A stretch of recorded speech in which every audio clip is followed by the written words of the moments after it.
Notion is releasing new updates around the clock. Just in the first few weeks of 2025, we got 40 new updates. So here's every single one of them and how you can make the most of it for your setup. Number 1, set permission for form replies. To do so, simply create a form on any of your database.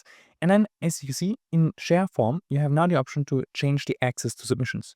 And this allows you to override the general share settings. So we can do the following. We can go in and say on the database, right, we will lock this down. This is a vacation tracker. We don't want anyone to be able to change entries, right? So you don't accidentally mess with your colleagues' vacation tabs. But then we go to the form and say, okay, if you submit a request for vacation, well, you will be able to add, of course, yours afterwards. And that is the first step that Notion has taken a while, right, towards better permissions. And I'm really, really excited for it because it shows the promise, right, that the team is working on this and that maybe soon we get proper row-level permissions in Notion. But in the meantime, this is a great first step for many workflows. Number 2, custom decimals for your number properties in Notion. Really nice quality of life upgrade here. So wherever you have a number property in your database, you can now click on it. And below the option where you can choose the format, right? So for example, US dollars, we have now the option to specify how many decimals we want to see. So here we have currently 2, but maybe we actually just care, about like the total amount, and then we'll automatically round it accordingly. The good thing, of course, is that it doesn't affect the underlying data, right? So it is still the value with commas, which you can see here in the formula where we calculate, right? This still takes it into account.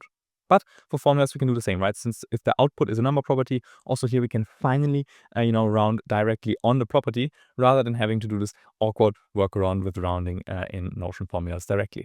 Update number 3 is a fun one. Notion buttons can now insert blocks always at the top or the bottom of the page. So you might know, right, if you create a button, you can have this insert blocks option. And you used to have only above button and below button, right? So for example, below button, right, very useful for meeting notes, and you can always want to have this running log. But now you can also tell, well, please always add it at the top of the page, on top, exclamation mark, something like this. And then when we click this button, right, this now appears there, right? Regardless of where the button is on the page, we will always insert this block at the top or at the bottom of the page. I'm sure we can build some very fun little flows with this one. And number 4 helps you with better URLs. To do so, simply go to the share settings on a published page, and then under publish, you can now click into the slug part, which is by default the name of the page. But now you can go in there, right, and just make it something short and sweet. Number 5 is a really cool one. AI can now build databases for you. You might have seen that whenever you now create a new database in Notion, you get the option to actually create it with AI. So if you want to do this, right, create a simple habit tracker for me.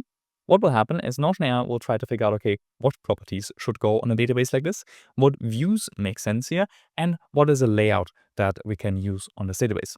It's pretty cool, right? So once you're done with it, you get some options. You can like turn on features, which is basically means you can turn on additional properties if you want to and remove them.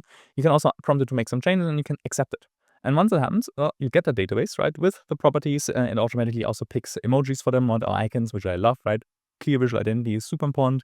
You get a few views that it thinks would be helpful for this, and it even makes use of Notion's new layout builder and sets these things up wherever it makes sense, right? So sometimes it starts pinning these and so on and so on. Pretty cool, not perfect yet because it doesn't stick to prompts very well, right? So if you have a very detailed instruction list of, create these databases with these types, create these views with these sorts and filters, it will stick to 80% of them, but not to all of them. Which means right now, this is mostly a tool to create some simple, quick mock-up information. Or, if you just want to see, okay, I have no idea how, one could build a CRM. Let's do that, right? For these situations, it's great. Other than that, there's like a lot of things that need to happen before it gets really advanced. For example, it also can't create formula properties, which I think would be a huge unlock for a lot of users, right? Not having to write them themselves anymore. And it also cannot create several databases at once or relations between databases. So yeah, a lot of things still hopefully coming for it, but I'm very excited for the step because it means that rather than having to, just click 50 times to set up your database with all these properties, you can just write it, right? Maybe even dictate it into Notion and just creates it. So very, very promising future here. Number 6 brings a quality of life improvement to Notion charts. So here we have a chart, right, that visualizes how many features we shipped over the last year. What I can do now, I can go into the settings and I can scroll down here to the y-axis and then under range, I can set it away from auto. If I don't like all the white space, for example, I could say, well, give me max, 7 as the height or whatever it is, and then the chart will adjust. And in order to add a caption, I can do this under more style options. And here at the bottom, right, we have now the caption option to display some additional information and tell a better story with our chart. With number 7, you can now create better schedulings for Notion Calendar. I use scheduling links in Notion Calendar all the time, so I'm very excited about this update. Basically, what happens now is if you create some availability, you can set a minimum and maximum lead time. This is basically how close in advance someone can book a meeting and how far in advance, right? So you can avoid situations where you send something over and they book 5 minutes from now, or you send something over, you want to actually meet next week, but you have just a lot of slots in your meeting link because you have it in general, and then they book 3 months down the line. So we can avoid that. Plus, we can also set an expiration date, right? If you just want to hold open a slot for the next 3-4 days, but not for longer. Number 8 is a fun one. Create your own Notion-style avatar. To do so, visit faces.notion.com and you'll see this little new face builder, which is really, really fun, right? So you can shuffle a bit if you want to get some creative ideas of what you can do. And then on the side, you have some very flexible options to actually create your perfect Notion-style avatar. So if you ever wanted, a new black and white profile picture on social media, well, now's the time. Number 9 is good for security, because now you can use passkeys to sign into Notion. Now, before we continue, quick shout out to the sponsor of this video, Gamma. Gamma is your new best friend when it comes to creating presentations, websites, or pretty much any visual design asset. Let's say, for example, that I'm in charge to plan the Always Connected campaign for my fictional company, Notion Mugs. As you might have heard, Notion is finally launching offline mode in 2025, and of course, my fictional company that produces these Notion mugs needs to celebrate that with a special edition. And I put a lot of thought into this, right? I created this strategy paper, but now I need to present it to the team, right? And I need to create a presentation for that, which would take me a lot of time if doing so from scratch. But with Gamma, this just takes a few clicks. So here I'm logged in already, and I will just say create new with AI. And then I can do a few options, right? Either if I have this long form content already generated, like in this case, right, I wrote the strategy paper, I can go with this option paste in text. Otherwise, we can do it from one line prompt, or we can also import a file. So let's go with paste in text, continue. And now I just paste my whole Notion document in there. Then I say, well, I want to create a presentation with this, and I'll click on the continue button. Now, what happens in the background is that Gamma will read through the brief, right? It will figure out a few standard settings I can change, for example, whether it should condense the content. But actually, in this case, I want to stick with the length that I currently have, right? It shouldn't be shorter because this is already all the information that we need. I can also set a specific AI image model if I want that, but this one is pretty good. And then once I'm happy with the way the standard structure is supposed to look, right? 8 slides, presentation, perfect. I will click on continue again. Now, Gamma will start figuring out, okay, how do we put this together, right? I can pick some themes. I can change it also later, but for now, right, for this launch, let's go maybe with something neutral like this, and then I can click on generate. And now we get our presentation built. And the great thing about Gamma is, though, that the result of this is not set in stone, right? Unlike with other AI creators, here I have full control over my slides. It is just a really, really good slide creator afterwards, but I don't have to start from a blank page, and instead, right, it builds it right in front of my eyes, complete with any assets, mockups, and so on that I need. Here's the first version that the AI created for me, which is already pretty good. But now if I want to change something, right, I can simply, again, click into this, right, and I can add another point here, right, maybe some bullet point that I forgot. Or if I just want to change layout overall, I can do so manually, right, with all the building blocks. Or I can, again, right, ask it to come up with a new layout. For example, maybe this target audience slide, right? This looks a little bit boring. So I can simply go in, ask AI, please, can we try a different layout for this, right? Make this more visual. That's a good one. I don't want to have a different look for my target audience. And now it will go in, create a different layout from the AI that I can then use, or again, use other building blocks to modify. So now we have these 4 columns, right? We have some little icons on there, much better than before. So I'm going with this. To get started with Gamma for free, check out the link in the description. Number 10 is a much needed update for power users because we get finally better error handling for Notion database automations. Let's say, for example, you have this automation that relies on the status property and someone accidentally deletes it. Well, in the past, that was a problem because the automation would just silently fail. And unless you went in there to check that it actually, is running, you wouldn't hear anything. But now, if, something like this fails, you get a notification in Notion. And then if, then check for the automation to try to figure out, okay, well, what went wrong? You'll actually see it tells you, well, the specific property was deleted, right? This is why it no longer works. So it's much easier for you to go back and troubleshoot. Now, this isn't perfect yet, right? This Notion team has confirmed that this is not yet true for all situations. So we hope that they just roll out that whenever, an automation for whatever reason fails, we get a notification for that.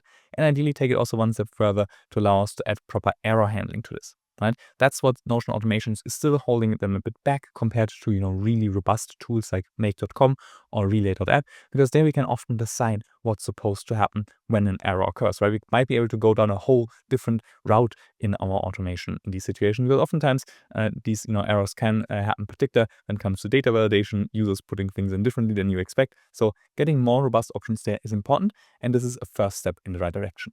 And right on time for that, number 11, we can now schedule these Notion database automations. This is a completely new trigger that's now available for your Notion database automation. Very useful. So let's go in and see how it looks like. So here under trigger, we now have this every option. And we can just specify a time frame at which this is supposed to run. So let's say, for example, you have a system, right, where you assign tasks, and sometimes tasks get overdue. And when tasks are overdue, you want to make sure that they are for sure assigned to someone, right? Because at that point, right, you definitely need someone responsible. So what we can do is we can say, okay, every day, set a specific time, we will go in and we will go into our task database that we have here. And in this task database, I don't want to edit all pages, but I only want to edit tasks, right, where the status is not complete. And then where the due date is before today, right? So it's in the past. And last but not least, the responsible, right, is empty. If those three conditions are true, then I want to change the responsible person, right? Then I want to always assign that to me, for example, in order to make sure that we have someone who actually takes care of this. Now, one thing that we unfortunately don't have in this trigger yet is a lot of access to dynamic data, right? So this like everyday function, it's not that it loops over every entry, and we could say, okay, for every entry, set, for example, the responsible to the person who created the task, right? We don't have access to that information here. So if we could go in, right, and say custom formula, we see we have only time triggered and date triggered, not the actual values of that entry. So the the things that you can set up as actions are still a little bit limited, but still step in the right direction. Plus, also one thing that comes hand in hand with this is that for your recurring database templates, right? So let's say we have like a daily journal entry or something like that.